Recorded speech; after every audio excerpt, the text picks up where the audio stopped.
Good morning. It's time for another morning Bible study. I'm your host, Logan McCulley, and today we're getting to Proverbs 19. But before we do that, I always like to give y'all a little update of what's been going on. So last weekend was a merit badge college. Levi is into Boy Scouts now. And for a while I was a little touch and go, a little push and pull. I wasn't really committed to being an adult leader because they have so many adult leaders. And it's just kind of one of those things like, do they really need me there? Should I be putting my time there? The answer is yes. I am whole hog committed now to being adult leader. Now, obviously, I still won't make it to everything. Like, there's another merit badge college coming up in a few weeks. Or, 2 weeks, 3 weeks, something like that. And I won't be able to go because we're having a very late Christmas party because healthcare. It's just healthcare. That's what happens. I mean, if we wait any longer, it might as well be a Christmas in July. Our church did their Christmas, our church choir, because Jennifer's really in the choir and I'm partially in the choir, did it in September. I mean, this is kind of basically the same thing, just on the other end, except the church planned for it to be before. The work party is kind of scrambling, it feels like. But that's just me. Anyways, I'm whole hog committed to the adult leader role. I'm going to be there every Monday night. I'm going to be able to support there, and it's really good because I do get to help mentor those kids. Anyways, we got a merit badge college coming up. The last one went really well. For me, last night was Wednesday night church. I don't know when this is going to come out, but man, I'm going to tell you what. It was such a good service. So it started out as like one of those quarterly meetings where they're like, oh, this is the budget. This is what we're at in the budget.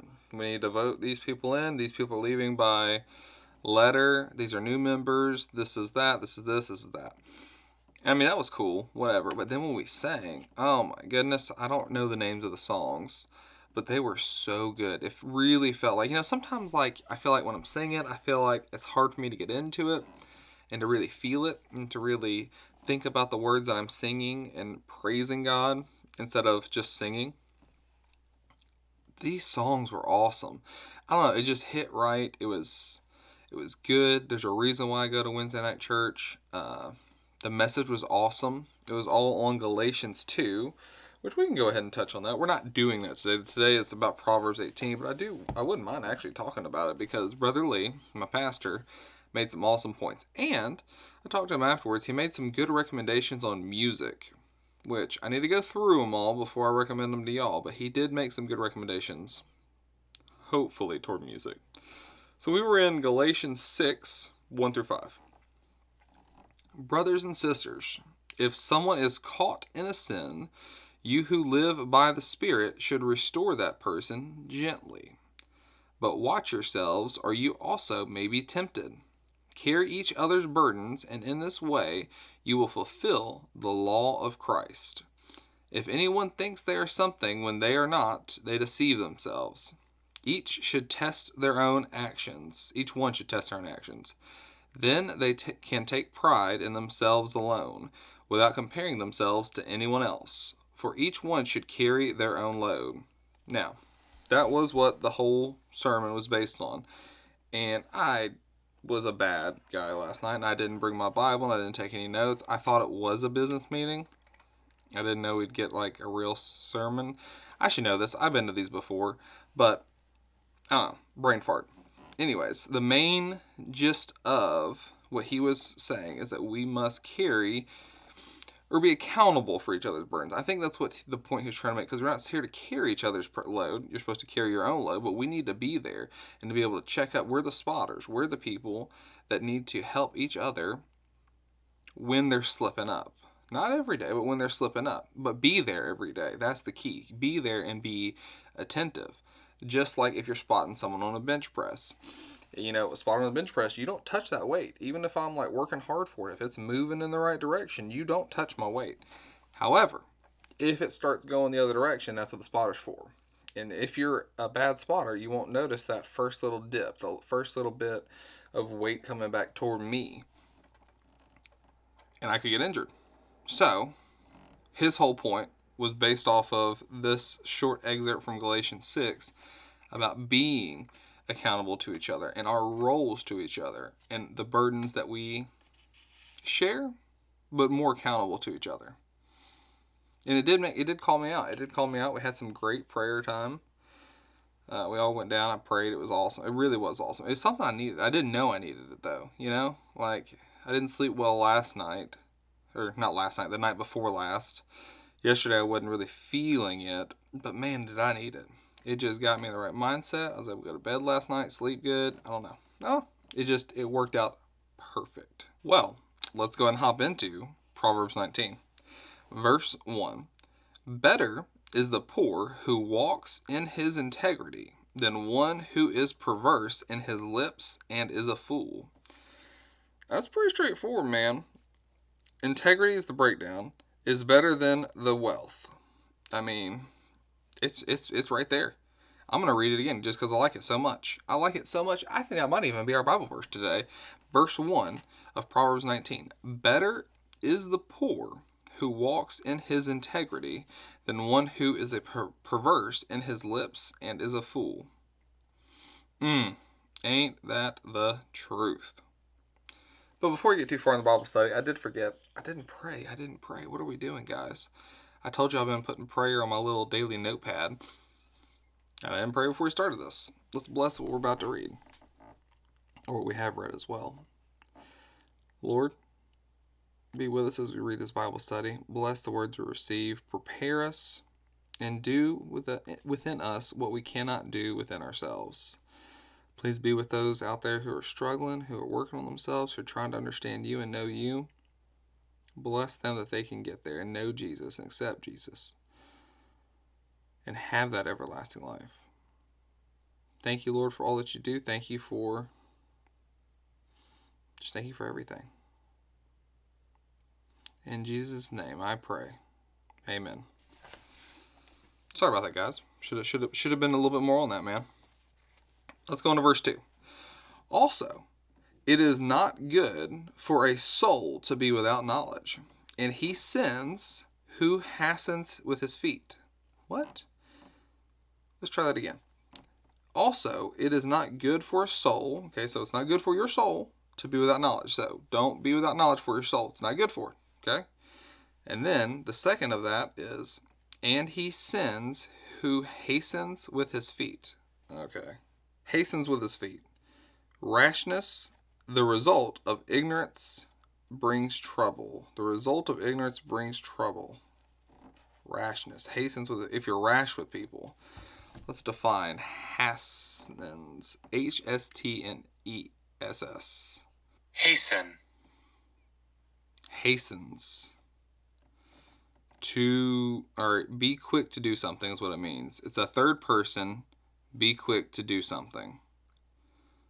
Move or travel hurriedly, or to cause something to happen sooner than it otherwise would. If you are trying to do that with your feet, to make something happen before it otherwise would, or to be quick to do something, you sin. I think it's more talking into the trying to make something happen before it's supposed to happen. All things are possible through God, but I feel like sometimes we as Christians, as humans, just try to make it happen when we want it to happen. We try to do it on our time, not God's time. Like, man, there's so many things. That's okay. We'll get there eventually. But we just can't make things happen. I mean, think about steroids. Like, are we really supposed to be that big and muscular? No, but we're going to hasten it. I mean, you're going to, put yourself up for cancer, stroke, lose your hair, blood pressure issues, shorten your life. There's a lot of bad things with that. So, maybe that's not something we're supposed to do. Let's not hasten it. Let's let it take time, Verse 3. The foolishness of a man twists his way, and his heart frets against the Lord. The fool blames God for his troubles and failures. Ain't that the truth? Ain't that the truth? All good things come from God. Is something that I'm saying, Logan. But the foolishness of a man twists his own way. The foolishness of that man gets in his own way. And his heart frets against the Lord. When really, his heart should be fretting against himself because he did it to himself. The fool, however, can't see that. Don't be a fool. Verse 4. Wealth makes many friends, but the poor is separated from his friend.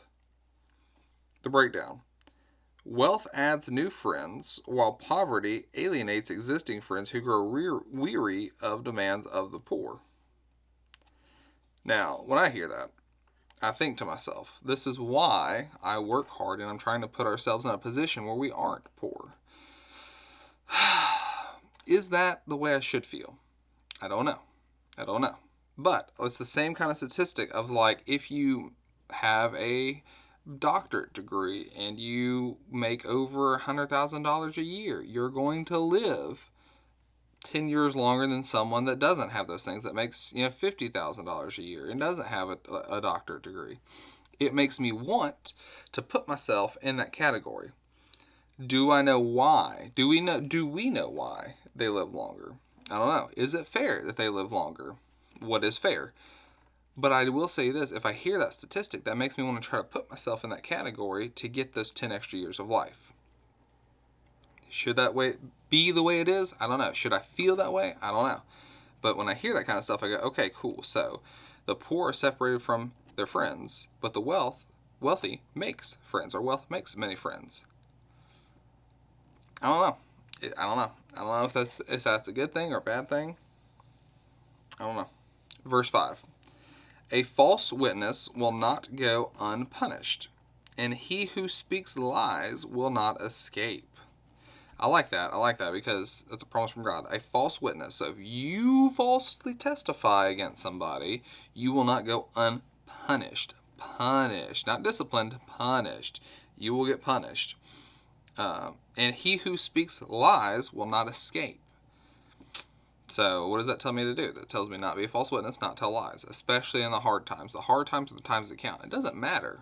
It doesn't matter if you're able to do good when it's easy to do good, because anyone could have done it because it was easy to do. It matters when it's hard to do those things. Like it's like these people that are like sculpted bodies. They worked hard to get there. They worked out in the hard times. They went through stuff. They've got a life just like you and me. Like it's impressive because they stayed consistent. They did it through the hard time. Verse 6. Many entreat the favor of the nobility, and every man is a friend to one who gives gifts. Generosity or bribery could be the issue. Again, are you supposed to be generous but definitely not be a briber? But what is the verse saying? Many entreat the favor of nobility, and every man is a friend to one who gives gifts. To me, that says give gifts. Like, be nice, but don't bribe. Be nice, but don't bribe. Give gifts. Even simple gifts. Like a pie, a cake, something. Give gifts, but don't bribe to get what you want. I guess the what is the difference between a bribe and a gift? It's the intention, right? You're still physically giving someone something of value. If you're going down to like the medical world, you're still going to give them something of value.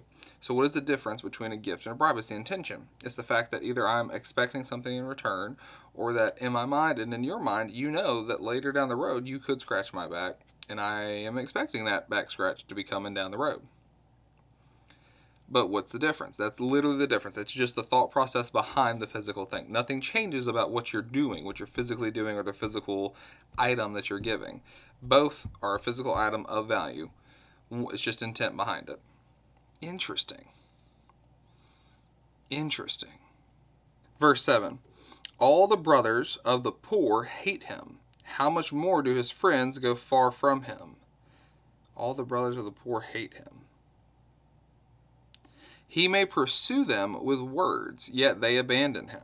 It gives us the breakdown back to verse 4 again, which is talking about what wealth does.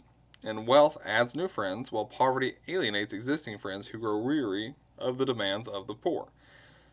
So I think we're talking about the poor and the weary demands of the poor. How much more do his friends go far from him? Why would his friends go far from him? If we're talking about the poor man here, and I'm not 100% sure we are, if we're talking about, and I don't know if you can be 100% about anything in the Bible, except for like Jesus, except for prayer. I don't know. But all the brothers of the poor hate him. How much more do his friends go far from him? because of that demand. If they're always asking, if they're always in need, it almost makes you like want to like shake them and be like, go get a job, go do something, like produce for yourself. Do not be a drain. If I had someone that constantly was just a drain, and this is going to sound bad, for a while there, I love my brothers and my friend, okay? These are like my closest people. If there was a time when every time they came over, all they did was eat food. They just ate food. And like, it was me and Jennifer and Levi, and usually one of them. So like, why would they cook food for all of us? But it happened so consistently. Like, there was a time I was like, well, if I'm going to invite them over, they're just going to eat. Like, they'll never bring anything. They'll never do anything. It was a short-lived time. Okay, we're past that time now because they've gotten a little bit older. One of them has a girlfriend. My best friend has a girlfriend, which is amazing. I was worried. I was so worried he was going to like live single forever. And blessed are those who find a wife. Okay, or the Lord blesses those who find a wife, or something like that. There's a verse in here.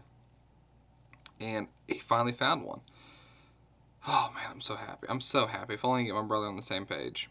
But they now have changed and grown, and now they don't do that every time. And now the relationship is that one little part of like, hey, do you want to come over for dinner, is gone because now they've invited me over there.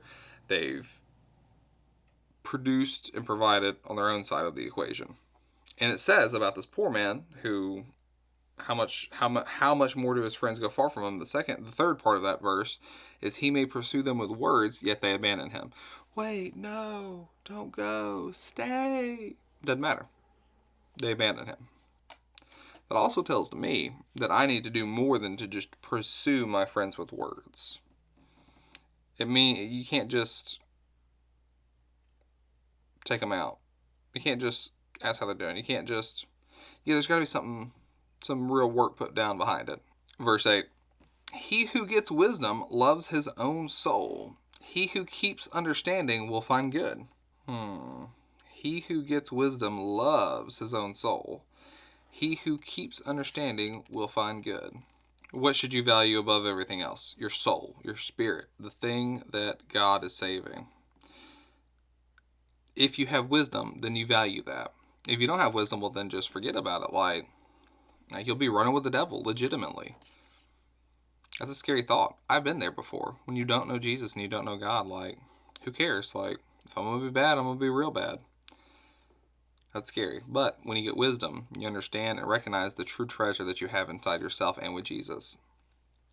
And he who keeps understanding will find good. So you got to keep it, you got to find it, you got to get it, you got to keep it, and then you'll find good. And that is understanding. Verse 9, a false witness will not go unpunished, and he who speaks lies shall perish. That is the second time just in this chapter that we're talking about someone who's a false witness will not go unpunished. And then we step it up and say, he who speaks lies shall perish. Wow. We really should just like recognize, hey, even the small stuff. Don't falsely testify, don't be a false witness, and lie about anything. Be careful. Verse 10. Luxury is not fitting for a fool, much less for a servant to rule over princes.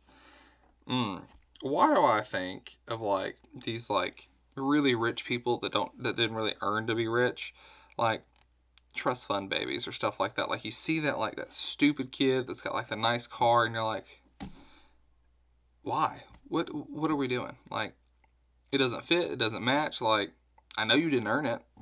What are you doing? The breakdown. Neither are suited for possessions or responsibilities beyond their capabilities of managing wisely. If you're not capable of managing wisely, you probably shouldn't have it. You're not suitable to have it. It doesn't fit. It's not fitting. Verse 10. The discretion of man... Verse 11. The discretion of a man makes him slow to anger, and his glory is to overlook transgression. You've been transgressed upon, and the glory is to overlook that transgression. That's tough. And we've already talked about slow to anger earlier in Proverbs. The person that's slow to anger is wise, I think what they said earlier in Proverbs. This is saying the discretion of a man makes him slow to anger. So your discretion is what makes you slow to anger, and your glory is to overlook that transgression. If someone steps on your shoes, to let it go. Don't bow up, you know? I'm bad. Y'all know me. I'm bad about trying, if you're going to treat me poorly, all right, we can play that game.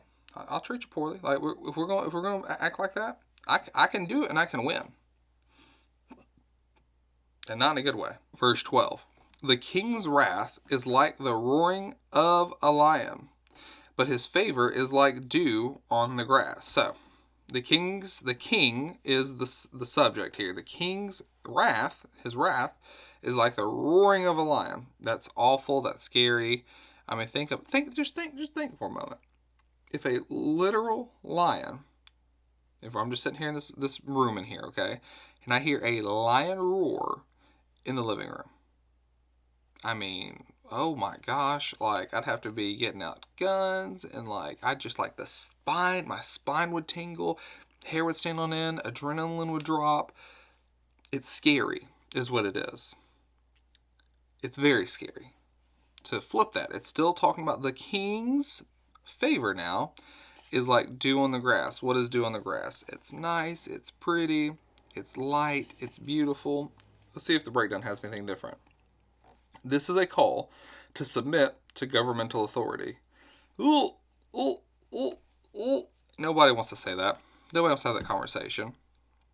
If the Bible does say to submit to government authority, it does. It does. It says not to rebel.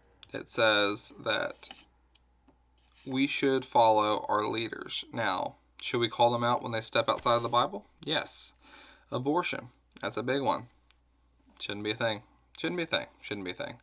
But it's still a thing that's out there. It's not legal right now, but I mean, I'm sure that fight's still coming. So we have to speak out against that. Speak out, not have another civil war. Verse 13.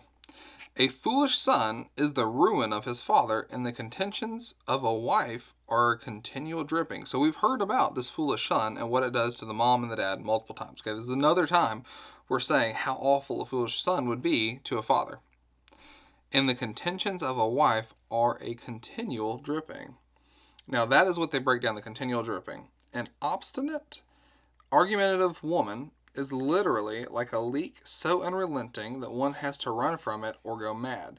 Here are two ways to devastate a man: an ungodly son and an irritating wife.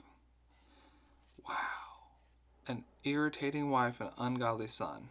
Man. I know you've seen it. I know you've seen someone that's either the wife that you're friends with or the man that irritating wife, like, I've been friends with a man and been like, what? How do you live like that? Like, just constantly, always. What do you like? What is going on? Like, how do you deal with that? Like, how do you survive? And you can see it just like that, like a leak, like an unrelenting leak, just like drip, drip, drip, like that Chinese torture, where they just drip the drop of water on your forehead, and you're like, drop of water on your forehead, no big deal. A month later, are you still gonna believe that? Like, it will drive you insane. And then the woman that's doing that, if you know the woman, you're like, what are you doing? Like, you should be better than this. Why? What do you get out of this? Just shut up. Like, what are you doing? Stop. I don't know what I would do if I didn't have Jennifer. She is my biggest blessing. 100%. Verse 14. Houses and riches are an inheritance from fathers, but a prudent wife is from the Lord. Talking about Jennifer, that prudent wife from the Lord. Like, every day I'm like, thank you, Lord, for Jennifer. Thank you, Lord, for Jennifer. Thank you, Lord, for Jennifer. Thank you so much for saving me and finding me or giving me Jennifer. Didn't deserve it. I know that for a fact. The breakdown, though. One receives inheritance as a family blessing as a result of a human birthright. But a wise wife is a result of divine blessing. I like that word, divine blessing. Jennifer is my divine blessing. Verse 15. Laziness casts one into a deep sleep, and an idle person will suffer hunger. All right, this is going back to when we talk about laziness the first time. out of 6. And I think that's talking about the ant. Actually, I'm going to go look that up. That's Proverbs 6. Specifically, 6:6. Go to the ant, you sluggard, consider her ways and be wise, which having no captain, overseer, or ruler, provides her supplies in the summer and gathers her food in the harvest. How long will you slumber, O sluggard? When will you rise from your sleep? A little slumber, a little folding of the hands to sleep. So shall your poverty come on you like a prowler, and your need like an armed man. Now, the breakdown of that back in Proverbs 6 is a warning against laziness is appropriate after the discussion of the folly of guaranteeing someone else's debt, since it is often lazy people who want sureties. The ant is an example of industry, diligence, and planning, and serves as a rebuke to a sluggard, a lazy one who lacks self-control. Wisdom sends a lazy man to learn from an ant. And that's what wisdom did in Proverbs 6. Sent him to learn from an ant because they sucked and were lazy. Now, back to verse 15. We're going to reread that in Proverbs 18.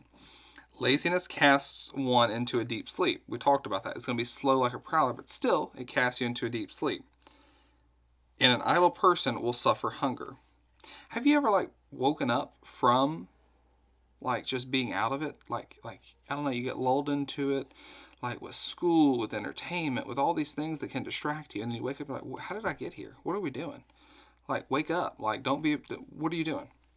I feel like that laziness is the thing that casts you into this lulled deep sleep. I'm not even just talking about a literal sleep, but just that haziness of not being mentally present. Just letting things slide by and go by. And how many years are going to go by before somebody wakes that person up?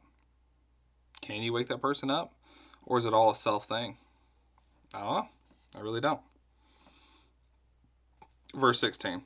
He who keeps the commandment keeps his soul, but he who is careless of his ways will die.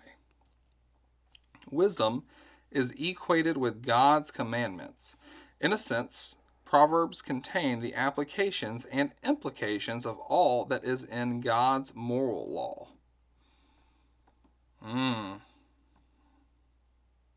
That verse 16 was a promise from God, by the way. He who keeps the commandment keeps his soul. Keeps the commandment, keep your soul. But he who is careless of his ways will die. That's a promise, a good promise and a bad promise, all to us. Verse 17, he who has pity on the poor lends to the poor, and he will pay back what he has given. All right, I'm going to need the breakdown. That comes from 14:31 on this one. It offends the Creator when one neglects the poor. All right, okay, so that's pretty straightforward. Don't neglect the poor. People can't worship if they don't have food. They can't learn about Jesus if they're hungry or cold or wet. So we have to take care of the poor in that aspect. Who are a part of his creation. So that was the end of that. So you have to take care of the poor who are part of his creation. Everything is a part of his creation, so take care of the poor. A command from God. Alright, so the second part here in 17, it says, and he will pay back what he has given. The first he is capitalized. I think that he is God. He will pay back what he is little not capitalized, lowercase, has given. God will pay back what you have given. Big he, little he. Maybe. Verse 18. Chasten your son while there is hope, and do not set your heart on his destruction. Okay.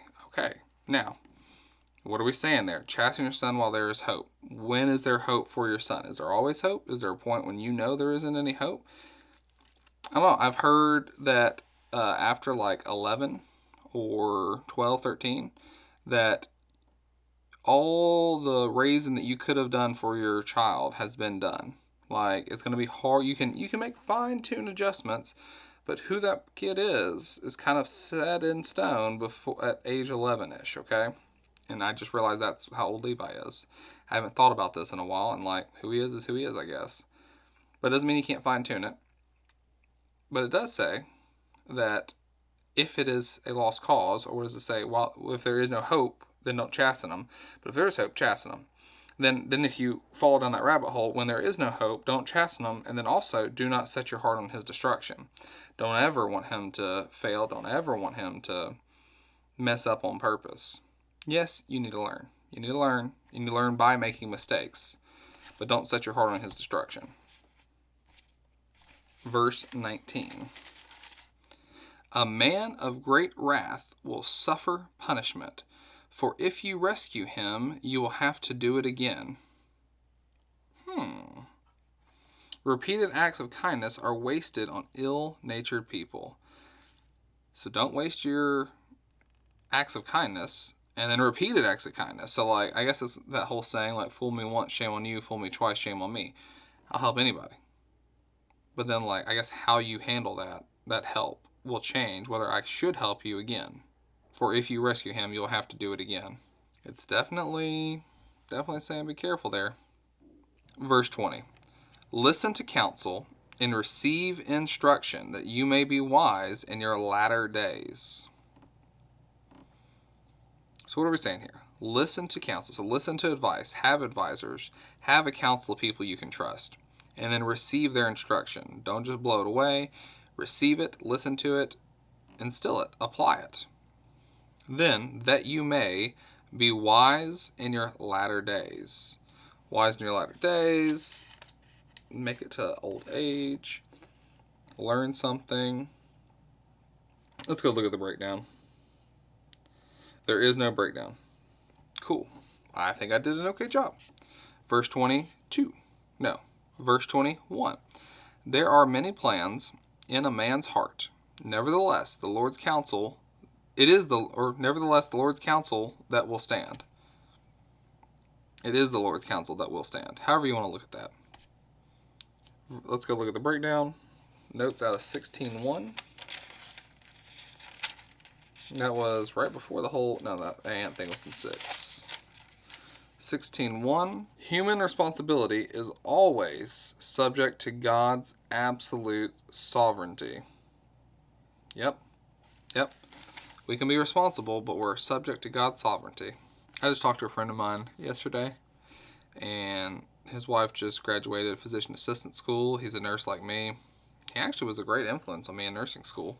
I was a bit of a wild child. That was before Christ. I was a lot of a wild child, and I didn't know how lost I was, but he was a good Christian man that set a good example. This man, however, has a lot of plans set for his life. When they're going to pay off their house already, then turn it into a rental, and then do the floors, and then do this, and then do that. And very, very, very fiscally responsible and well planned out. I ain't got those plans, man. I'm like one bite at a time. I know if I save like a quarter of everything I make, I'm doing okay. Like, I don't have to worry like about my fiscal stuff. I don't have any huge financial plans. I just want Levi to be taken care of, Jennifer to be taken care of, everybody to have a good, happy life, grow in Christ, spread the word. Like, that's kind of like my goals. I don't have it all planned out like that. When you have that many plans, when I hear there are many plans in a man's heart, I think of him, because he has all those plans. And his plans will probably be changed. Like, those are some like really specific, intense plans. It would not take much to change those up. I try to have a little bit more loose, but also goal-oriented goals. But it doesn't matter, because it says, nevertheless. Doesn't matter. Doesn't matter what kind of plans you got going in your head. It is the Lord's counsel that will stand. Whatever the Lord's got planned for you is coming. It could be good. It could be bad. Honestly. No one ever said it'd be easy. But the Lord's counsel will stand. Verse 22. What is desired in a man is kindness, and a poor man is better than a liar. I like that. I like that a lot. All right. Rich liars is the breakdown. Rich liars are not kind, since their lies bring harm. A kind poor man is more desirable. Let's read it again. What is desired in a man is kindness. So be kind. If you're a man, be kind. Be kind. You know, just as well as I know, that it's hard sometimes to have that kindness. It's easier just to be a little cutthroat, little like I don't know, aggressive. strong-willed, don't take no crap off nobody. I don't know, but sometimes it's hard to be kind. And then we're saying that it is better to have the kindness, so be kind, and then saying a poor man is better than a liar. We've already talked about how much people don't really want to be around the poor. Okay, so how much more then does people not want to be around a liar? I'd much rather. I don't have any time for liars. I don't want to be around a liar. I don't want to hear from a liar. I don't want to hear you talk, because whatever you're going to say is going to be a lie. How much better is a poor man than a liar? Because the liar sucks that much. And you're going to hell. I guess here's the thing, like, if you don't know that you're going to hell, you should still know how much people don't like you because you're a liar. Right? Let's just move on. Verse 23. The fear of the Lord leads to life, and he who has it will abide in satisfaction. He will not be visited with evil. I love that. The fear of the Lord. It's a promise. It's a promise there. It's a promise from God. The fear of the Lord leads to life. So recognize who the Lord is. Know that fear of the Lord. Have the fear of the Lord, and it will bring you life, or it leads to life. And he who has it will abide in satisfaction. So the fear of the Lord leads to two things. It leads to life, and you will abide in satisfaction. And then a third thing, it says, you will not be visited with evil because you have the fear of the Lord. Have the fear of the Lord. Know who he is. Read the Bible. Get in there, because this is him speaking to us. You can know God. He let us know who he is. Have the fear of the Lord. Know him. He's all powerful, all present, and everywhere at once. All powerful, all present, omnipotent, omnipresent, omnipowerful. Anyways, know the fear of the Lord. Fear the Lord. That's what honestly Proverbs should just be called. Instead of Proverbs, it should be Proverbs / fear the Lord. Verse 24. Oh wait, was there a breakdown in 23? No. Verse 24. A lazy man buries his hand in the bowl and will not so much as bring it to his mouth again. The breakdown. A lazy man's lack of action to move his hand from the flat metal food saucer up to his mouth is because he is too lazy. Oh, so we're literally saying a lazy man puts his hand in the bowl, okay, to get food, and then will not so much as bring it to his mouth. That's how lazy he is. He won't even feed himself. Okay, verse 25. Strike a scoffer, and the simple will become wary, not weary, wary. They're like, oh, he strike that scoffer. Rebuke one who has understanding, and he will discern knowledge. Rebuke one who has understanding, and he will discern knowledge. 3 classes of people are noted. 1, the scoffers are rebuked for learning nothing.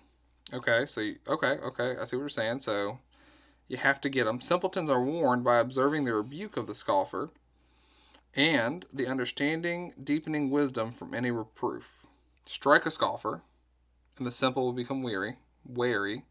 Rebuke one who has understanding, and he will discern knowledge. I mean, giving your fellow Christian that checkup, like, hey, yo, what are you doing? Or what you're doing is what you're doing right. That's an important thing. Strike a scoffer. Man, I like that. I like that a lot. Just pow. Just like, hey, don't be scoffing. This is God. This is Jesus. What are you doing? Verse 26.